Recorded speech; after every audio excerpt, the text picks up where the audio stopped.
এতক্ষণ যে শটটা দেখছিলেন এটা হচ্ছে কি ডিভাইন আইল্যান্ডের একটা ড্রোন শট। তো জায়গাটা বেশ সবুজ দেখতে পাচ্ছেন, বেশ সুন্দর।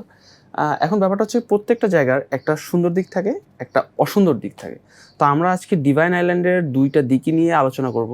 আপনি হয়তোবা ইন্টারনেটে গেলে বেশ কিছু ভালো রিভিউ পাবেন। তো এটাও দেখেন, সমস্যা নাই।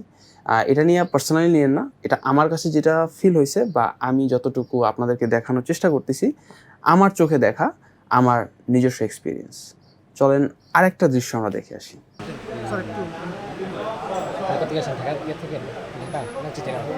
ঢাকা থেকে আসছি। তাই কি হয়েছে ভাই? পুরোটাই সার্ভিস জন্য আমরা আপনাকে দুঃখিত স্যার, কারণ আমাদের লোক সংকটের কারণে আপনারা বুকিং নেওয়ার সময় তো বলে দিলেই তো হয় যে ভাই আমাদের লোক শর্ট আছে। কালকে আপনার বাচ্চা তো 12টায় খাওয়া পেয়েছে, আমাদের 3টা বাচ্চা কালকে খাবারই পায়নি রাতে। খাবারই পাই।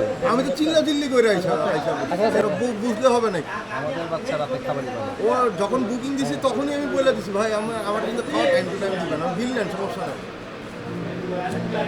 আচ্ছা ওইটার ব্যাপারে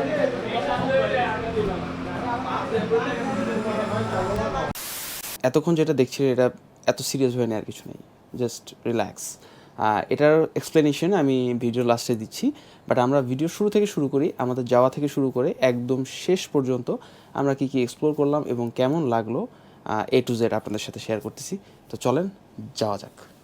এখন আমরা পর্যটন হোটেল থেকে চেক আউট করছি। চেক আউট সময় আমরা 12:20, যদি আমরা 20 মিনিট লেট করছি, বাট হোটেল কর্তৃপক্ষ আমাদের তেমন একটা কিছু বলে নাই। তো আমাদের অলরেডি লেট হয়ে গেছে এবং আমরা এখন যাব ডিভাইন লেক আইল্যান্ডের দিকে। ডিভাইন লেক আইল্যান্ডে যেতে এখান থেকে অলমোস্ট আধা ঘন্টার মতো সময় লাগবে, যেহেতু 7.5 কিলোমিটার বাইক জার্নি। আমাদের আসাম বস্তি হয়ে ওখানে বাইকটা রেখে দেন হচ্ছে গিয়ে নৌকায় করে যেতে হবে। বোট ওয়েট করতেছে আমাদের জন্য। বোটে এখন সিএনজিতে করে বোটে যায়, ওইখান থেকে 20 মিনিটের একটা রাস্তা আছে, মানে বোটে করে যাবে। বোটের ফিল্ডটা নিতে হবে, যার কারণে বোটে করে যেতেছি না। অন্য আলাদা ওই আছে 10 মিনিটের রাস্তা, ওইভাবে যাবো না। আর ওই হচ্ছে গিয়ে আমাদের বোট, যে বোটে করে আমরা যাব।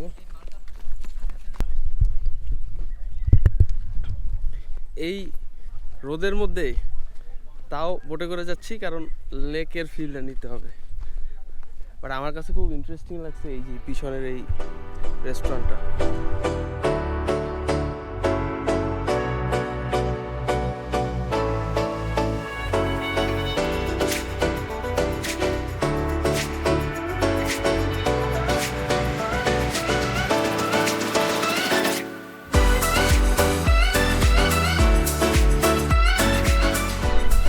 আমরা এই রিসোর্টে অলরেডি চলে আসছি, আর এখন হচ্ছে গিয়া একটু পরে আপনাদেরকে দেখাই দিচ্ছি। আগে ব্যাগ ট্যাগ সব রাইখানি, দেন পুরো রিসোর্টটা আপনাদের ঘুরে দেবো।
এই রিসোর্টটাতে বেশ কয়েকটা থাকার অপশন আছে। যদি চান তাহলে হাউস বোটে থাকতে পারবেন। যে হাউস বোটটা সব রকম সুযোগ সুবিধা সম্পন্ন হাউস বোট, যেটার মধ্যে এসি আছে, ওয়াশরুম আছে, সব কিছু মিলিয়ে হাউস বোটটা তৈরি। এবং বাট আমরা থাকছিলাম এখানে বাঁশের কটেজে। বাঁশের কটেজটা আমাদের জন্য পারফেক্ট মনে হয়েছে, এবং বাঁশের কটেজ থেকে যে বারান্দা আছে, বারান্দা থেকে একটা সুন্দর লেক ভিউ আছে, যেটার জন্যই আমাদের মেইনলি ওখানে যাওয়া।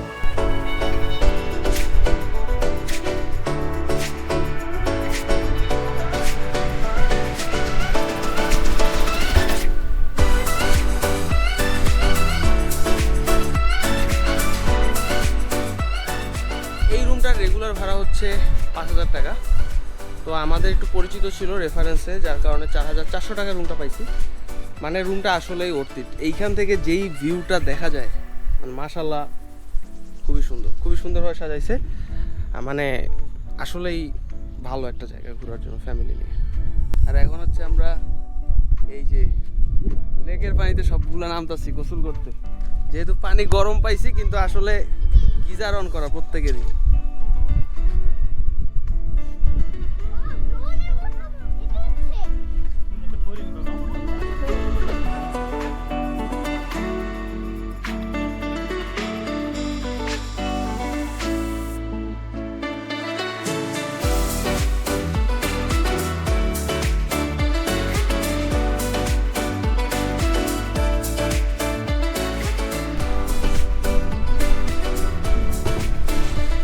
কাইকিংয়ে খুব একটা পারদর্শী না, যার কারণে একটু প্রবলেম হইতেছে। কাইকিং করতে হেভি এনার্জি দরকার।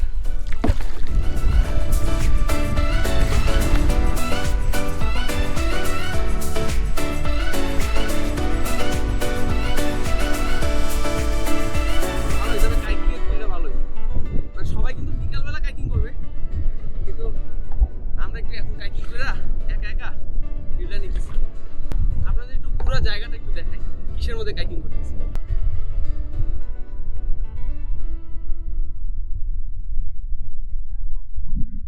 কি করছে, সাঁতার জানে না বলে পানিতে লাফ দিছে, আর আমি শুধু শুধু তার বাঁচাইতে যাইয়া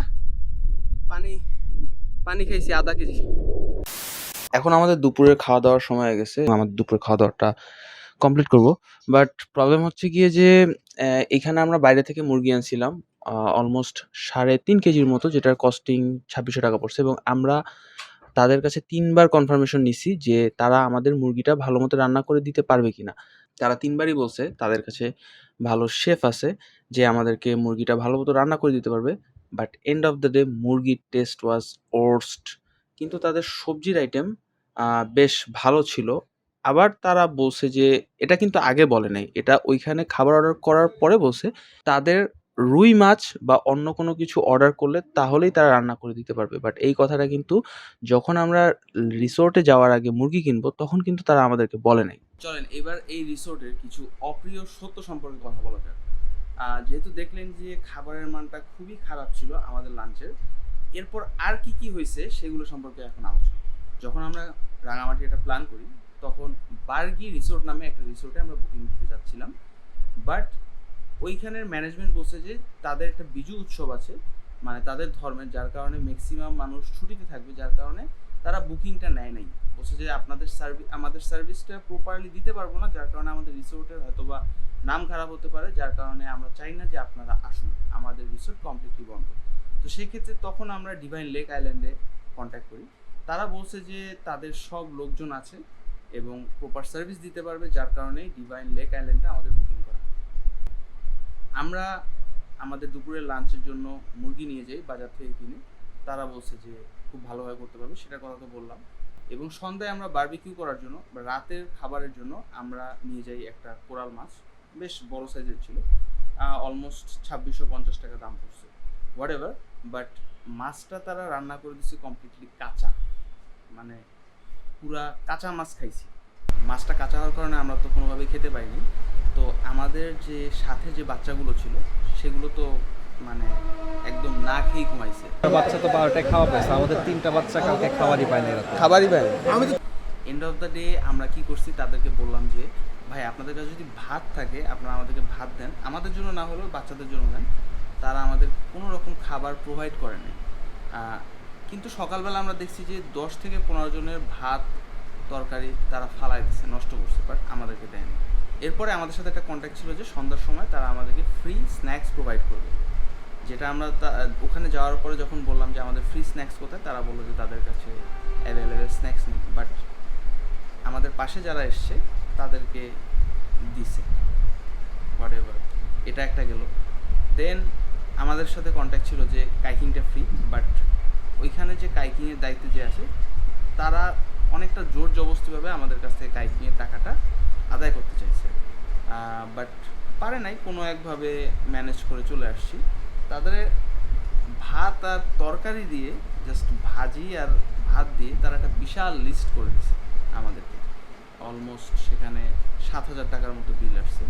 তো এগুলো মানে অনেক বার্গেনিং করার পরে বেশ কিছু টাকা কমাইছি, বাট এইসব জায়গায় গেলে বার্গেনিং করাও যায় না, কারণ কি এমন একটা লেকের মধ্যে মানে রিসোর্টের মধ্যে আছেন যেটা সম্পূর্ণ আলাদা, একটু সেপারেট একটা জায়গায়, আশেপাশে মানে ইজিলি যোগাযোগ করার কোনো ওয়ে নেই, মানে যাতায়াতের কোনো ওয়ে নেই, তাদের মাধ্যমেই যেতে হবে, তাদের মাধ্যমেই আসতে হবে। তো অনেকটা ফ্যামিলি নিয়ে যাওয়ার কারণে আমরা মোটামুটি একটা আতঙ্কে ছিলাম এই মানে পাহাড়িদের কাছে। পাহাড়িদের ব্যবহার খুবই খারাপ, বিশেষ করে রাঙামাটির যে পাহাড়িরা আছে এরা খুব একটা কোঅপারেটিভ না আমাদের সাথে। তো এই ছিল আমার মোটামুটি এক্সপিরিয়েন্স। যদিও আমরা তাদের দোষ দিব না, কারণ কি বিজু উৎসবের কারণে তাদের যে মেইন শেফ সে ছুটিতে ছিল, বাট ছুটিতে থাকলে কি হয়েছে ভাই, আপনারা তো বলবেন যে ভাই আমরা প্রপার সার্ভিসটা দিতে পারবো না, তাহলে আমরা যেতাম না। বাট এরকম একটা এত টাকা দিয়ে গিয়ে বাট প্রপার সার্ভিস যদি না দিতে পারেন, আপনারা হয়তো বা নেটে দেখলে 99% ভালো রিভিউ পাবেন, বাট এইটা হচ্ছে গিয়ে তাদের মানে এটা আমাদের সাথে একটা 2 নাম্বারই করছে। ইভেন আমাদের আশেপাশের যেই কটেজগুলো লোকগুলো ছিল তাদের সাথেও সেম একই জিনিসটা হয়েছে। কোয়ালিটার সার্ভিসের জন্য আমরা খুবই দুঃখিত স্যার, কারণ আমাদের লোক সংকটের কারণে এটা আপনারা বুকিং নেওয়ার সময় তো বললে দিলেই তো হয় যে ভাই আমাদের লোক শর্ট আছে। কালকে এরকম কিছু ভিডিও ফুটেজ আমি ভিডিও ফার্স্টে দিছি, তো হয়তো বা দেখছেন। তো থ্যাংক ইউ, এই পর্যন্তই। মোট কথায় ডিভাইন লেক আইল্যান্ডে আমি বলবো যে not only divine lake island, এটা হচ্ছে কি আপনি রাঙামাটির যে কোনো রিসোর্টে গেলে অবশ্যই মানে তাদের যে ধর্মের যে অনুষ্ঠানগুলো হয় এই সকল অনুষ্ঠান মানে একটু ইগনোর করে অন্য টাইমগুলোতে যাবেন, তাহলে হয়তো বা ভালো সার্ভিসটা পাবেন।